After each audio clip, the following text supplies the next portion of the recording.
Our goal as employers is to provide you, our employee, with the safest possible workplace. All employees are expected to use safe work practices and to follow all safety rules and regulations. There are no job duties at Lincoln County that cannot be performed safely. It is your responsibility as an employee to follow all safety rules and procedures at all times. You should always be looking out for other employees, the public, and visitors who may be in the workplace. Hazardous chemicals can pose health or physical hazards.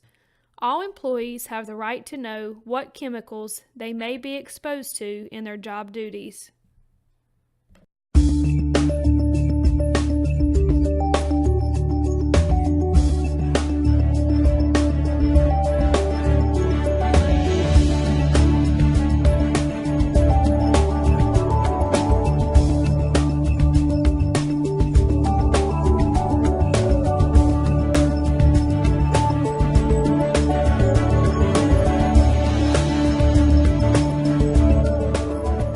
In 1983, the Occupational Safety and Health Administration, or OSHA, published the Hazard Communication Standard. This was one of the first major new standards since the original OSHA rules were published in 1971 and was often referred to as the Employee Right to Know Standard. That's because it was developed to help ensure workers had access to information and training about the hazards of the chemicals and products they were exposed to at work. One of the major requirements of the HazCom standard was container labeling. But while the standard mandated that manufacturers provide specific information about their products on container labels, HazCom was a performance-based standard, meaning there was no specific format that had to be followed. As a result, container labels took on all shapes and forms, in part because manufacturers were free to use many different hazard warning and rating systems on their container labels. As you can imagine, all these different labeling systems led to a lot of frustration among workers. The Hazard Communication Standard was not meeting its original intent, which was to help employees know exactly what they were working with, how it could harm them, and most importantly, how to protect themselves. So in 2012, OSHA revised their Hazard Communication Standard, and a major part of that revision was how containers had to be labeled. While manufacturers still have to put labels on their containers, now that information has to follow a specific format. And there is a standardized hazard classification system that must be utilized on container labels to convey information about the physical and health-related hazards associated with that product.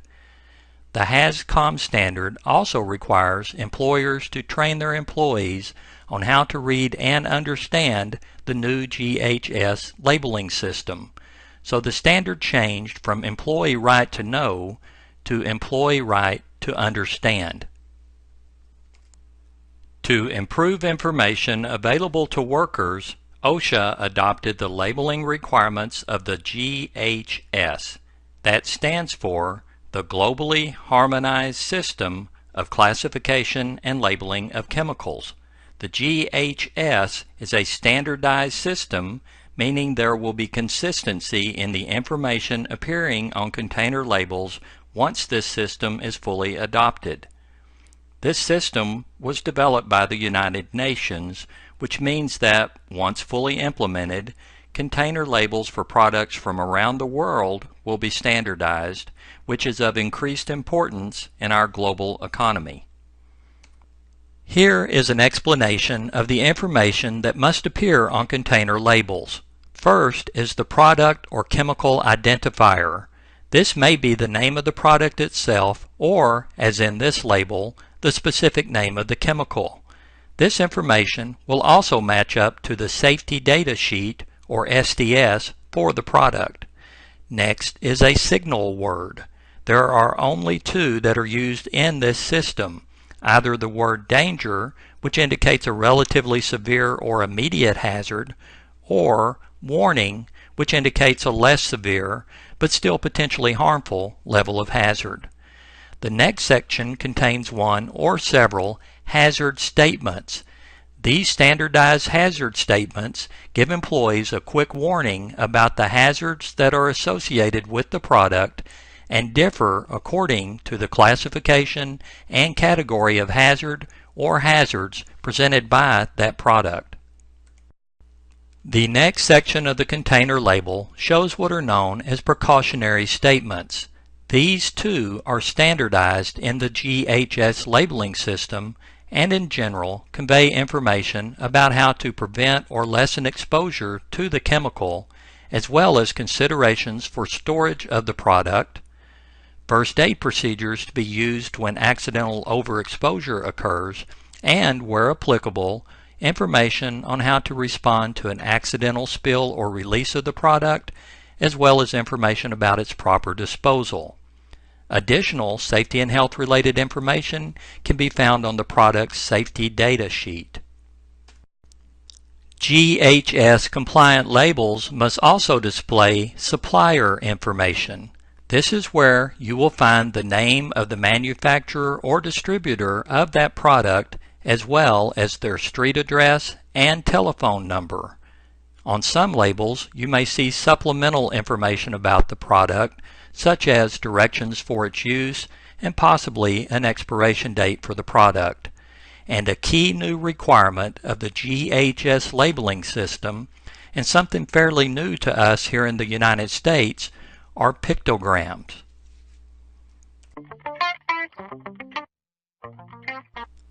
Pictograms are standardized icons that alert workers to the various hazards of the product in a container. There are 9 different pictograms used in the GHS labeling system. Pictograms will appear on all container labels, each one depicting a different health or safety hazard applicable to the particular product in that container. Some labels may have only one pictogram because there is only one class of hazard associated with that product. However, most labels will probably display multiple pictograms. By the way, pictograms appearing on a product label can also be found on the safety data sheet for that product, where you can get even more detailed information about hazards and recommended precautions. The first pictogram we will discuss is an icon of a flame. Obviously, this is associated with flammable liquids, solids, and aerosols, and will appear on labels for those products. This pictogram will also appear on labels of products that emit flammable gases, those which are pyrophoric, which means the chemical can possibly ignite within minutes of being exposed to air, self-heating chemicals, self-reactive chemicals, and organic peroxides, which are found in many products such as catalyst and curing agents. This pictogram of a flame over a circle identify materials that are classified as oxidizers. While similar in appearance to the flame pictogram we just covered, oxidizers are actually materials that cause or contribute more oxygen to the combustion process, making other materials burn much more rapidly than they normally would. So care must be taken to avoid storing these products near flammable and combustible materials. The third pictogram depicts an exploding bomb and appears on products that are explosive. It can also be found on labels for self-reactive products and for organic peroxides. The compressed gas cylinder will appear on labels of cylinders of compressed gas under pressure. Care must be taken when handling these cylinders because in the right conditions, a broken regulator or valve can cause the cylinder to become a projectile. Also, when a compressed gas leaks into an enclosed space, such as through a leaking hose or crack valve, the gas can fill up the space and cause an oxygen-deficient atmosphere. And some gases are liquefied so they can be placed inside a cylinder. Some of these gases rapidly expand and cool when released from the cylinder and can even cause frostbite injuries if the gas makes contact with any part of your body. The corrosion pictogram will appear on labels affixed to containers of corrosive chemicals and products. Obviously, getting something corrosive onto your skin could cause a chemical burn, and the same could be said if you get any into your eye. But these products can also be corrosive to metals, which means they could corrode containers and other articles made from metal, causing them to break or leak. The skull and crossbone pictogram identify chemicals and products that present an acute toxicity hazard. The toxic effects of overexposure to these poisonous products could even be fatal in the right doses. Acute means the effects happen relatively quick as opposed to over a long period of time, which leads us to our next pictogram. The health hazard pictogram identifies toxic chemicals and products that can cause health problems over a long period of time, such as carcinogens, which can lead to cancer, mutagens, which can cause alterations in your DNA and affect your offspring, reproductive hazards, which could affect the ability of men and women to have healthy children, respiratory sensitizers, which could cause you to have an allergic reaction when exposed to that chemical at even low levels after you have had an initial overexposure. Chemicals that can cause damage to or affect the function of certain organs, and aspiration toxicity hazards, which could lead to the development of chemical pneumonia. A very broad category of chemicals and products are identified by the next pictogram, which is an exclamation mark. This symbol is associated with several products and chemicals that, relatively speaking, represent lesser levels of health hazard, but still require you to take precautions. For example, many chemicals and products are considered an irritant to your skin or to your eyes, while others can have a similar effect on your respiratory tract when they are inhaled. This icon also covers chemicals that could cause you to have an allergic skin reaction after subsequent exposures, and some of these chemicals could have an acute effect on your health that, while less severe than those identified by the skull and crossbones pictogram, still require you to utilize precautions so you don't suffer any ill effects.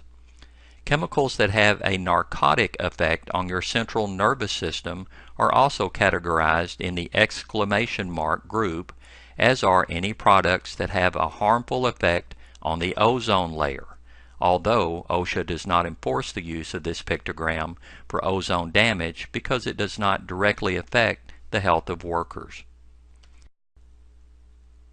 And finally, this last pictogram appears on labels of chemicals and products that are considered toxic to plants and aquatic animals.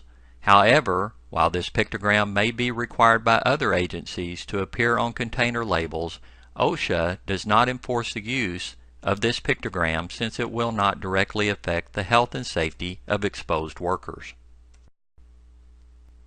As previously mentioned, at least one, but in many cases 2, 3, or even more of these pictograms will appear on the labels of containers of chemicals and products covered by the OSHA Hazard Communication Standard, as well as on safety data sheets.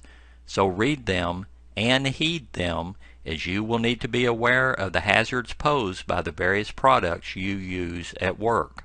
Also, keep in mind that pictograms are not intended to replace all other hazard identification symbols, as some of those are required by other government agencies, such as the Department of Transportation or Environmental Protection Agency, so you may continue to see them on containers along with pictograms. And in addition to containers of chemicals and products that we purchase from vendors, employers will need to make sure that all in-house labeling systems incorporate the required information by the deadlines established by OSHA. Speaking of deadlines, here is an overview of some very important dates. The revised Hazard Communication Standard, which requires the use of GHS-compliant labels on containers, was published on March 24th of 2012, and OSHA is giving manufacturers and distributors of hazardous chemicals and products until June 1st of 2015 to make sure all containers display the updated labels. However, many manufacturers and distributors are already starting to use compliant labels on their containers or will be doing so long before the due date. So OSHA requires employers to get a head start and begin training all of their workers on how to read and understand those labels, and they have until December 1st of 2013 to get that training done. On a related note, employers must also update their written hazard communication programs by June 1st of 2016 to reflect the changes brought about by the adoption of the GHS system of labeling and hazard classification. So in review, the revised OSHA Hazard Communication Standard requires GHS compliant labels to appear on all containers of hazardous chemicals and products. Those labels are standardized in the information that must appear, including the display of all applicable pictograms, which are visual icons that identify the various classifications of hazards associated with the products. And employers must provide training to all affected workers so they understand the information that appears on those labels. If you have any questions about the GHS labeling system or about the hazards of the product you work with, contact your employer safety representative or feel free to contact the safety professionals at OSHA Training Services.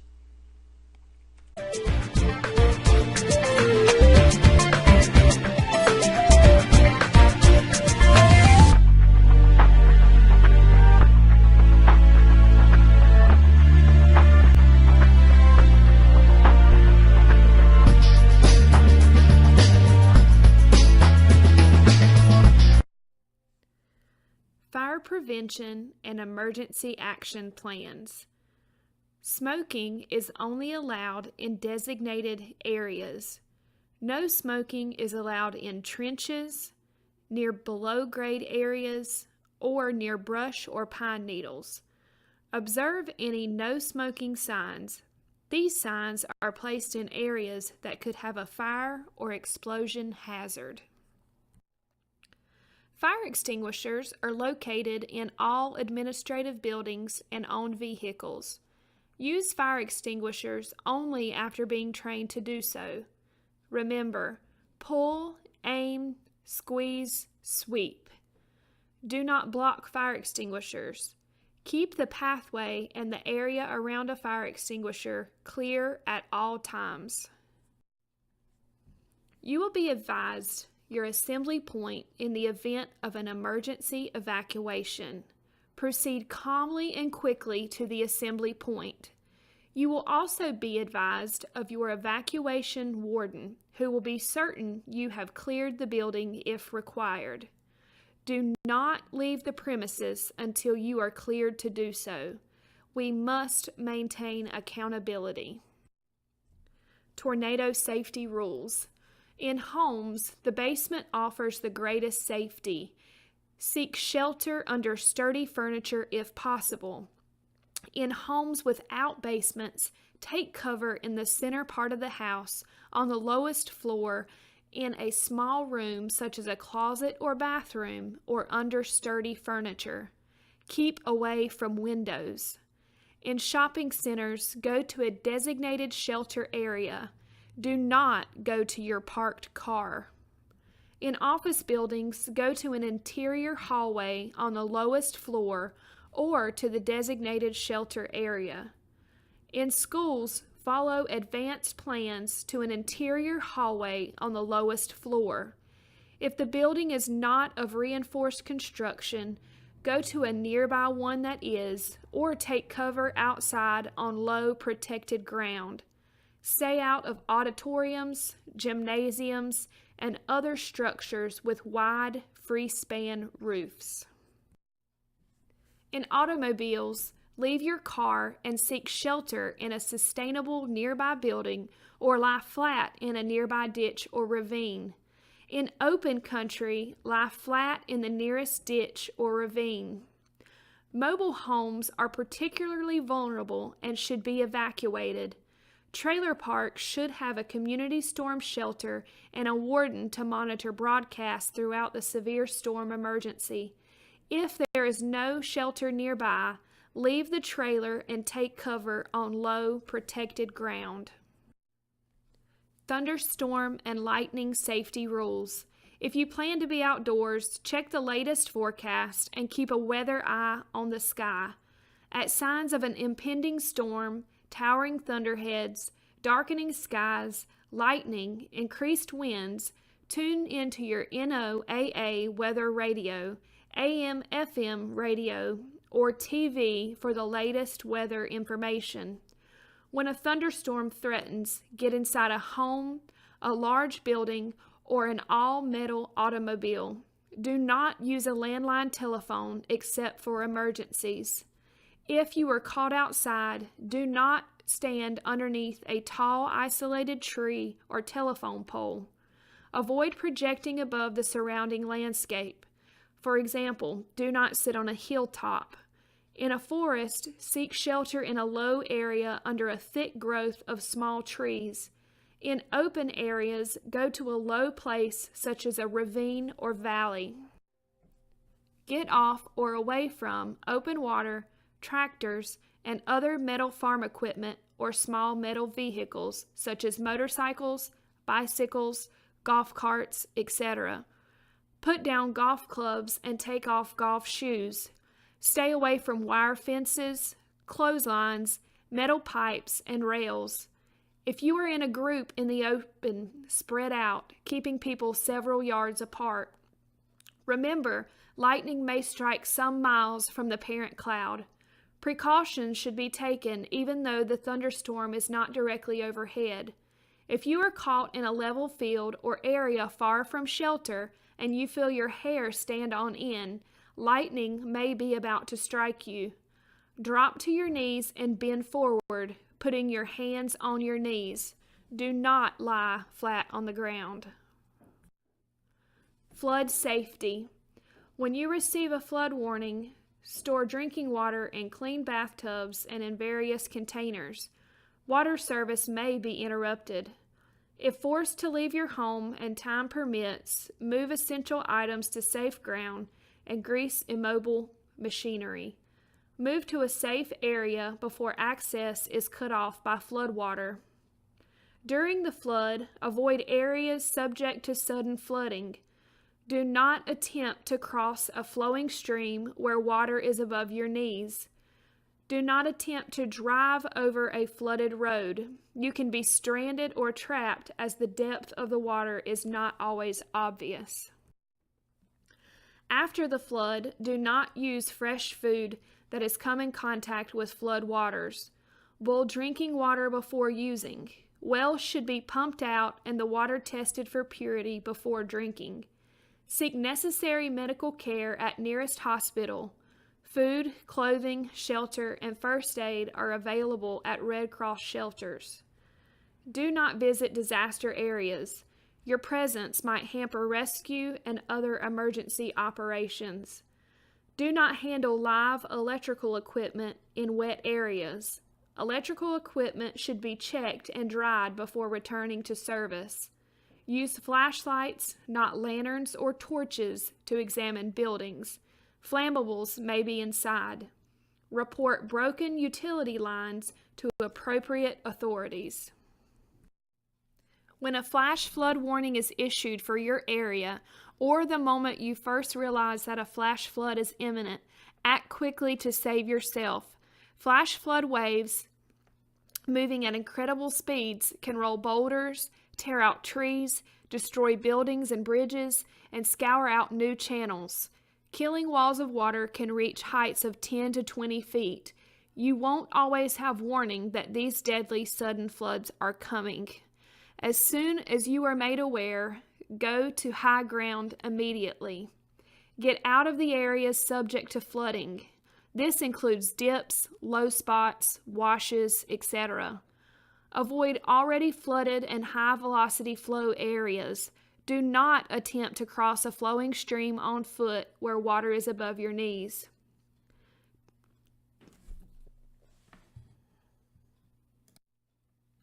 Winter storm safety rules. Keep ahead of the winter storm by listening to the latest weather warnings and bulletins on the radio and television. Check battery-powered equipment before the storm arrives. A portable radio or television may be your only contact with the world outside the winter storm. Also, check emergency cooking facilities and flashlights. Check your supply of heating fuel. Fuel carriers may not be able to move if a winter storm buries your area in snow. Check your food and stock an extra supply. Your supplies should include food that requires no cooking or refrigeration in case of power failure. Prevent fire hazards due to overhead coal or oil-burning stoves, fireplaces, heaters, or furnaces. Do not use outdoor items such as grills inside to heat the home. Stay indoors during storms and cold snaps unless peak physical condition. If you must go out, avoid overexertion. Do not overwork yourself shoveling snow. It is extremely hard work for anyone in less than prime physical condition and can bring on a heart attack, a major cause of death during and after winter storms. Rural residents make necessary trips for supplies before the storm develops or not at all. Arrange for emergency heat supply in case of power failure. Be sure camp stoves and lanterns are filled. Earthquakes. Main earthquake hazards include ground shaking, differential ground settlement, land and mudslides, soil liquefaction, ground lurching, avalanches, ground displacement along a fault, tsunamis, floods from dam and levee failure and subsidence, fires, toxic contamination, structural collapse, and falling objects. At home, have a battery-powered radio, flashlight, and first aid kit in your home. Make sure everyone knows where they are stored. Keep batteries on hand. Learn first aid. Know the location of your electric panel box and the gas and water shutoff valves. Make sure all responsible members of your family learn how to turn them off. Don't keep heavy objects on high shelves. Securely fasten heavy appliances to the floor and anchor heavy furniture such as cupboards and bookcases to the wall. Devise a plan for reuniting your family after an earthquake in the event that anyone is separated. At school, urge your school board and teachers to discuss earthquake safety in the classroom and secure heavy objects from falling. Have class drills. At work, find out if your office or plant has an emergency action plan. Do you have emergency responsibilities? Are there special actions for you to take to make sure that your workplace is safe? During an earthquake, stay calm. If you are indoors, stay indoors. If you are outdoors, stay outdoors. Many injuries occur as people enter or leave buildings. If you are indoors, stand against a wall near the center of the building or get under a sturdy table. Stay away from windows and outside doors. If you are outdoors, stay in the open. Keep away from overhead electric wires or anything that might fall. Don't use candles, matches, or other open flames. If you are in a moving car, stop away from overpasses and bridges and remain inside the vehicle until the shaking is over. At work, get under a desk or sturdy furniture. Stay away from windows. In a high-rise building, protect yourself under sturdy furniture or stand against a support column. At school, get under desk, facing away from windows. If on the playground, stay away from the building. If on a moving bus, stay in your seat until the driver stops. After an earthquake, Check yourself and people nearby for injuries. Provide first aid if needed. Check water, gas, and electrical lines. If damaged, shut off valves. Check for leaking gas odor only. Never use a match. If it is detected, open all windows and doors, turn off gas meter, leave immediately, and report to authorities. Turn on the radio for emergency instructions. Do not use the phone. It will be needed for high priority messages. Do not flush toilets under sewer lines or cracked. Stay out of damaged buildings. Wear boots and gloves to protect against shattered glass and debris. At school or work, follow the emergency action plan or instructions given by someone in charge. Do not go into damaged areas unless authorized. Martial law against looters has been declared after a number of earthquakes. Expect aftershocks. They may cause additional damage. Bomb threats and sabotage. Although approximately 95% of bomb threats are hoax, you should still treat it as if it were real. Evacuation of personnel is solely up to the employer and is advised. The following steps should be followed when a bomb threat is received. The person receiving the threat by phone, mail, or verbally should immediately call fire and police departments and their employer or person in charge. Do not hang up the receiver of the phone on which the call was received. If a time is given for detonation, all employees should be evacuated 30 minutes prior to detonation time and not allowed to return until 30 minutes after detonation time. It is not advised to give employees the rest of the day off because this could encourage future hoax.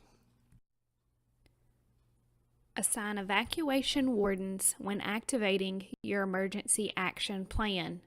The warden should possess the following knowledge and responsibilities: knowledge and training on the workplace layout, knowledge of alternate escape routes, should have noticeable identification, knowledge of hazardous areas and the ability to avoid them, awareness of handicapped personnel, promptly and safely evacuates personnel to pre-designated staging area and accounts for all personnel.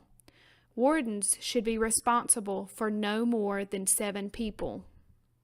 People should stage at least 300 yards from the area. Do not alter the environment. Leave light switches, equipment switches, thermostats, and movable objects alone. Do not use portable radios or walkie-talkies during a bomb threat situation. Employer should designate someone who is familiar with the building, contents, and surrounding area to assist and advise bomb squad on anything out of the ordinary as requested by bomb squad personnel. Housekeeping in the workplace. All employees are expected to keep their work surroundings clear of trash and combustible materials, boxes, etc. Keep walkways, stairways, and doorways clear of debris. Obstacles and sharp objects left unattended can cause injury. Slips, trips, and falls. All employees are expected to practice good housekeeping, keeping walkways and stairways clear of debris. Be certain work boots are free of mud, dirt, or grass when climbing ladders or walking on angled surfaces. When working with ladders, be certain there are no loose, corroded, or missing parts. Never stand above the top step of the ladder. Use both hands when climbing up or down. No jumping or hopping from high places or reaching or lifting from above the head is allowed. Personal protective equipment will be worn by all employees when their job function requires it. Your supervisor will make you aware of which duties require this equipment. Failure to wear personal protective equipment will result in disciplinary action. All employees are issued their initial set of personal protective equipment. You are required to keep up with your own equipment. Keep your equipment clean. Store your equipment in a place that does not get direct sunlight or heat, such as the back window of a car. This will make the equipment less effective. If your protective equipment gets damaged, the damaged item must be turned into your supervisor for replacement. Intentionally damaging equipment will result in disciplinary action. Stickers and writing other than that placed on the equipment by Lincoln County, such on hard hats, is not allowed. First aid, CPR, and bloodborne pathogens.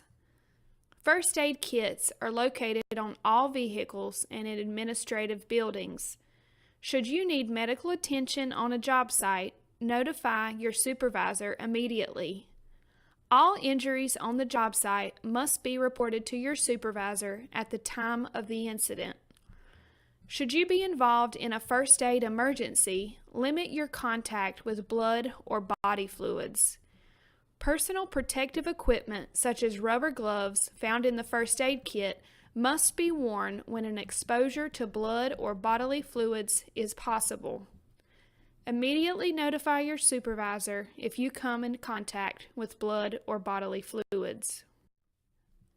The Hepatitis B vaccination series may be offered to you to protect you from infectious diseases you may encounter as part of your job duties.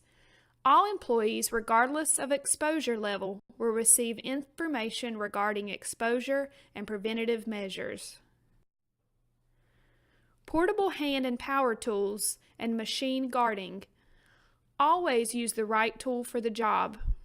Do not use tools that are damaged. Be aware of loose handles, worn cords or hoses, and missing safety guards.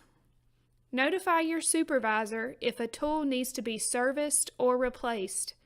Avoid wearing loose clothing or jewelry that could become caught in moving parts. Always disconnect tools when not in use, servicing, or changing accessories such as blades, bits, or cutters. Machine guards are placed on equipment with moving parts. Guards may never be removed or altered. Notify your supervisor if a guard is missing or damaged. Material handling and heavy equipment operation. Heavy equipment operation will be determined by your supervisor. No employee will attempt to operate a heavy piece of equipment without being cleared by a supervisor to do so. If your employment with Lincoln County involves operating heavy equipment, obey all safety regulations regarding the equipment. Safety belts are required to be worn at all times. Cell phone and personal devices such as iPads are not allowed to be used by anyone operating heavy equipment. Establish eye contact between the equipment operator and ground personnel before equipment is operated. Be certain backup alarms are working at all times and never disabled. Notify your supervisor if a backup alarm is not sounding. Electrical safety, lockout, tagout. Keep extension cords out of travel passages and out of the way of others. Do not use cords with missing ground pins or that have been repaired with electrical tape. Observe any locks or tags on pieces of equipment or tools. A piece of equipment or tool bearing a tagout sign is in need of repair or servicing. It should be left alone until the tag is removed. Never remove a tag or lock without first asking a supervisor. Hot work is not allowed. Troubleshooting that requires circuits to be live will only be conducted by electricians. Back and lifting safety. Observe proper lifting procedures. When approaching a heavy object, such as a box or stack of materials, stand close to the object, bend the knees, and lift with the legs. This allows the leg muscles to do the work, not the back muscles. Never twist the back while lifting or shoveling. Always ask for assistance when lifting very heavy objects. Do not try to move or lift a heavy object on your own. Workplace violence and horseplay. Lincoln County provides a safe workplace for its employees, therefore, workplace violence will not be tolerated.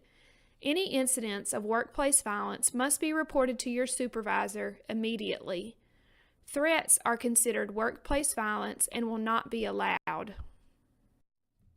Be certain to report any threats of violence immediately to your supervisor. Seemingly innocent horseplay can lead to serious injuries or workplace violence. Participating in horseplay can lead to disciplinary action. Work zone and traffic safety. Working around or near moving traffic may be a required job function. Use all required personal protective equipment, including reflective clothing, while working near traffic. Be aware of traffic movements at all times. Distracted driver traveling past may not see you. Be certain you are aware of all moving traffic to avoid possible injury. Cell phones and personal devices such as iPads are not allowed while working in or near moving traffic. Accident and injury reporting. All accidents must be reported to your supervisor immediately. An accident report will be completed by your supervisor and forwarded to the Human Resources Department within 24 hours. On-the-job injuries must be reported to your supervisor immediately. A minor injury can have complications later. Follow your supervisor's advice if medical attention is suggested. Report all near-miss accidents. Close calls are considered near-miss accidents and can become true accidents if not reported. Once reported, near-miss conditions can be reviewed to determine actual accident prevention.